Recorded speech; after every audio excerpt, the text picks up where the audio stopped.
In her first TV interview, model and actor Zoe Brock has told us she was a victim of sexual harassment by Harvey Weinstein and claimed that in 1997 she was brought back to a hotel under false pretences.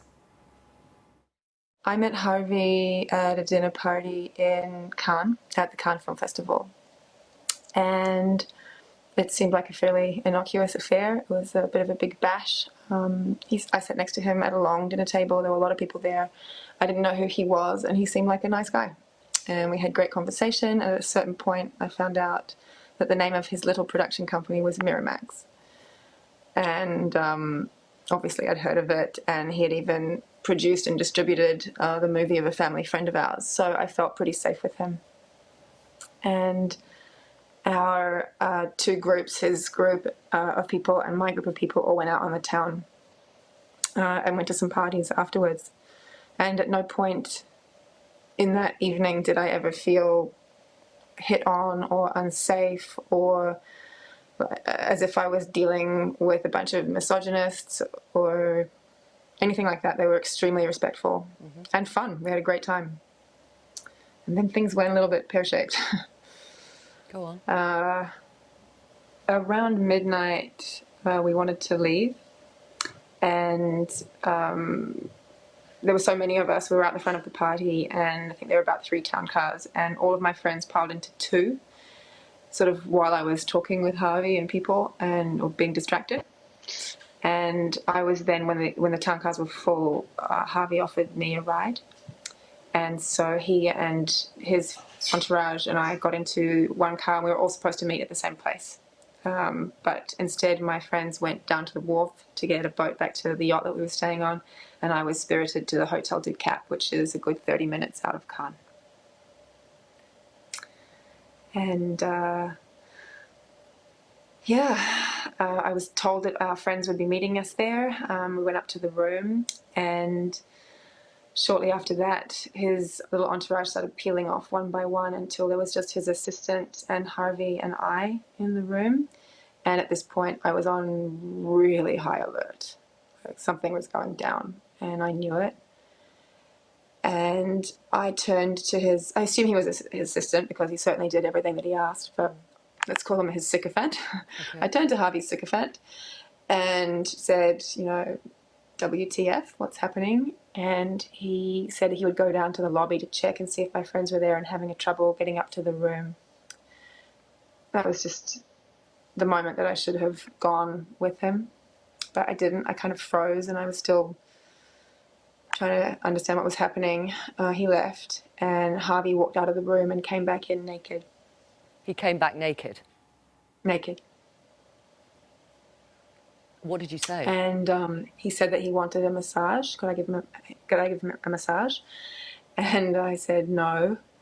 I can't, honestly.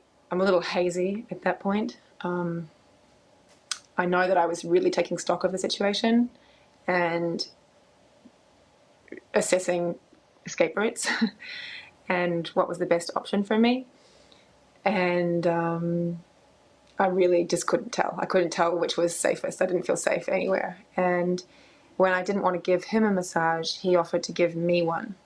And that didn't seem as dangerous at that point. So I let him put his hands on my shoulders, thinking if I gave it in a little bit, I could placate him. Mm-hmm.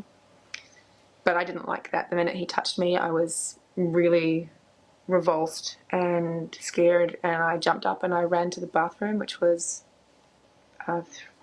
through his bedroom to the left, and locked the door. And he chased me and was pounding on the door and begging me to come out. Wow. You must have been been pretty full on. You must have been terrified. I was, but I was really angry. I mean, I was more angry than anything. I didn't process terror. I don't process terror that way. I get angry in those sort of situations. So I was really angry. I was on fire, and I was quite focused. And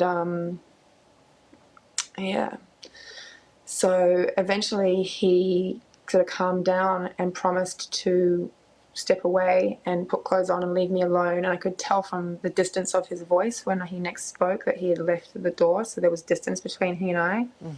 And that's when I had to like really assess the situation and decide that I was going to open that door and what was going to be on the other side of it. And But can I, Zoe, what did you shout through the door when he was pounding on the door? oh yeah, thanks for reminding me. I shouted, "Put your clothes on, you naughty boy." Which is ludicrous and almost comical when you think about a 23-year-old yelling that at a, how old was he then? 45? I think he's 22 years older than me, I figured out. Anyway, it worked, you know, condescending, or speaking to him with condescension and anger seemed to work, strangely. Yeah. Don't know why. I don't really understand his kind of psychopathy. But anyway, when I came out, he was robed and sitting on the bed and he was crying. He was crying? He was crying. What did he say? I should have given him a big hug, shouldn't I? What did he say? He said, "You don't like me because I'm fat." I've never forgotten it. It was the strangest thing. And then what did you do? Well, it was this weird thing. I mean, I'm a super sensitive person and I'm really compassionate to people who are suffering, you know? So for a moment there, I felt like really bad for him, which, you know, kind of makes me want to smack myself on the head. I felt really bad for him. At that moment, I felt like I got like this, I'm saying like a lot, I apologize because I'm just so tired. Yeah, no, it's fine. I felt like I got an insight into potentially what his insecurities were and what made him who he was, or maybe what made him seek out power, fame, money. I have no idea. At least that's how I kind of processed it at the time. I was like, oh, is this a real insight into who he is? Did something happen to him when he was a kid? Was he rejected so many times by women? Like, I really didn't know. And that's kind of how I started rationalizing it to myself and feeling quite sorry for him. But people have pointed out since, whenever I've told this story, because I have really told this story a lot, that he was probably just me. And it's highly likely that it was just another ruse to seduce me, to make me feel sorry for him. You will have heard, Zoe, that his lawyers have released a statement which suggests that all these incidents were consensual. Yeah? I hope he's watching. Say that to my face, Harvey. I would happily stand in a courtroom and testify. Happily.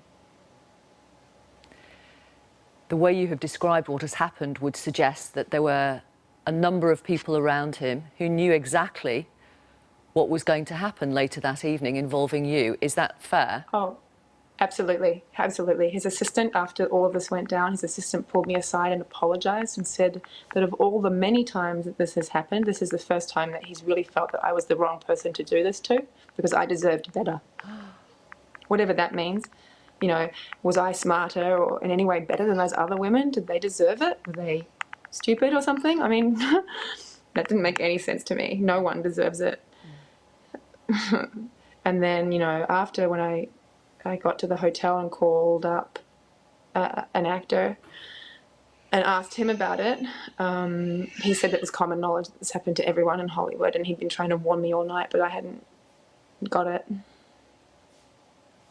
My baby's about to start crying, I'm warning you. Zoe, I'm going to let you go and look after your baby, and I'm so grateful. Thank you so much, Zoe. Well done. Thank you. Thank you. Well done. Cheers. Bye. Cheers.